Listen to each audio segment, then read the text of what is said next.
ନମସ୍କାର ଶ୍ରୋତା ବନ୍ଧୁ, ମୁଁ ଲୁସି ମହାନ୍ତି, ଡିଏଭିର ଜଣେ ଅବସରପ୍ରାପ୍ତ ଶିକ୍ଷୟିତ୍ରୀ।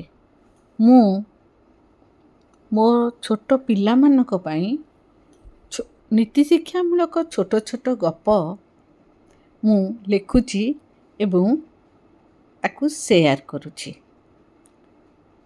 ଚାକିରି ଜୀବନରୁ ଅବସର ନେଲା ପରେ ସବୁବେଳେ ସେଇ କୁନି କୁନି ପିଲାମାନଙ୍କ କଥା ମନେ ପଡ଼ୁଛି। ଆଉ ତାଙ୍କୁ ଯେତେବେଳେ ମୁଁ ଶିକ୍ଷାଦାନ କରୁଥିଲି ସେତେବେଳେ ମୋ ଆତ୍ମାର ଆସୁଥିବା ତୃପ୍ତିକୁ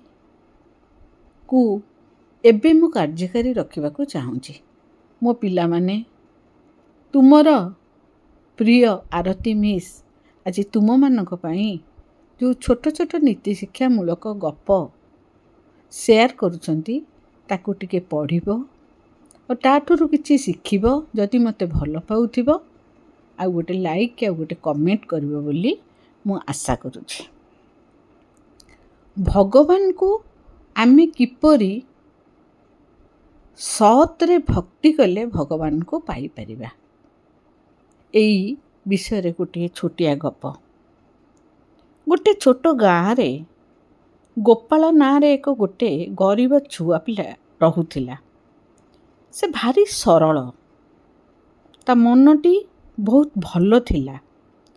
ସବୁଦିନ ସକାଳେ ସେ ଉଠି ଭଗବାନଙ୍କୁ ଫୁଲ ଦିଏ, ପାଣି ଦିଏ ଏବଂ ପୂଜା କରୁଥାଏ। ଗୋପାଳର ପାଖରେ କୌଣସି ଦାମିକା ଜିନିଷ ନଥିଲା ଭଗବାନଙ୍କୁ ଭୋଗ ଲଗାଇବା ପାଇଁ। ଫଳଟିଏ ବି ନଥିଲା। ସେ ଜଙ୍ଗଲରୁ ଆଣୁଥିବା ଜଙ୍ଗଲୀ ଫୁଲ, ତାକୁ ଭକ୍ତି ଭାବରେ ପାଣି ଦେଇ ପୂଜା କରୁଥିଲା। ହେ କୃଷ୍ଣ, ମୋ ପାଖରେ ଅଧିକା କିଛି ନାହିଁ, କିନ୍ତୁ ମୋର ଭଲ ପାଇବା ଆପଣଙ୍କ ପାଇଁ ବୋଲି ସେ ପ୍ରତିଦିନ ପ୍ରଭୁଙ୍କୁ ଜଣାଉଥିଲା। ଗାଁରେ ବହୁତ ଧନୀ ଲୋକ ଥିଲେ। ସେମାନେ ସାଧାରଣତଃ ଧନୀ ଲୋକମାନେ ଭଗବାନଙ୍କୁ ବହୁତ ଭଲ ଜିନିଷ ପ୍ରସାଦ ରୂପରେ ଚଢ଼ାନ୍ତି, ଭଲ ଜିନିଷ ଅର୍ପଣ କରନ୍ତି, ଯେହେତୁ ସେମାନଙ୍କ ପାଖରେ ବହୁତ ପଇସା ଥାଏ। ଗୋପାଳକୁ ସେମାନେ ଦେଖି ହସୁଥିଲେ। ଗୋପାଳର ଟିକିଏ ଫୁଲ ପାଣିର ପୂଜାକୁ ସେମାନେ ଉପହାସ କରୁଥିଲେ। କିନ୍ତୁ ଗୋପାଳକୁ ଏଥିରେ କୌଣସି ବି ଦୁଃଖ ଲାଗୁନଥିଲା। କାହିଁକି ନା ସେ ସତରେ ଭଗବାନଙ୍କୁ ପୂଜା କରୁଥିଲା।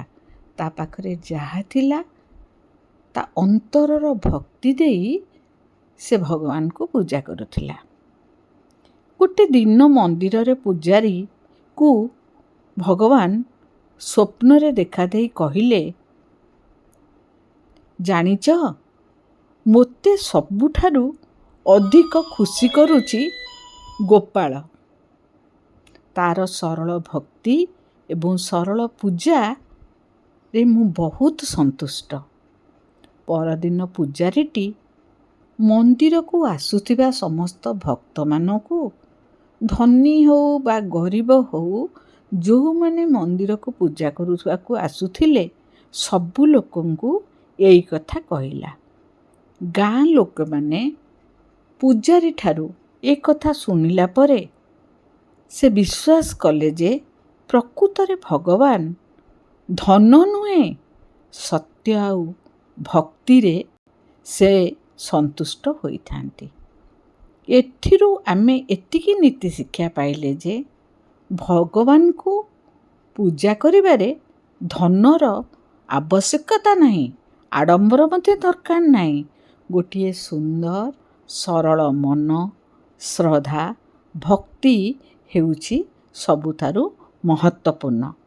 ଭଲ ମନ ଓ ସତ୍ୟ ଭକ୍ତି ଶାନ୍ତିରେ ପୂଜା କରିବା, ଏହା ମଣିଷକୁ ମହାନ କରିଥାଏ। ଆଉ ଭଗବାନ ଏହି ପୂଜାରେ ହିଁ ସନ୍ତୁଷ୍ଟ ହୋଇ ଆଶୀର୍ବାଦ କରିଥାନ୍ତି।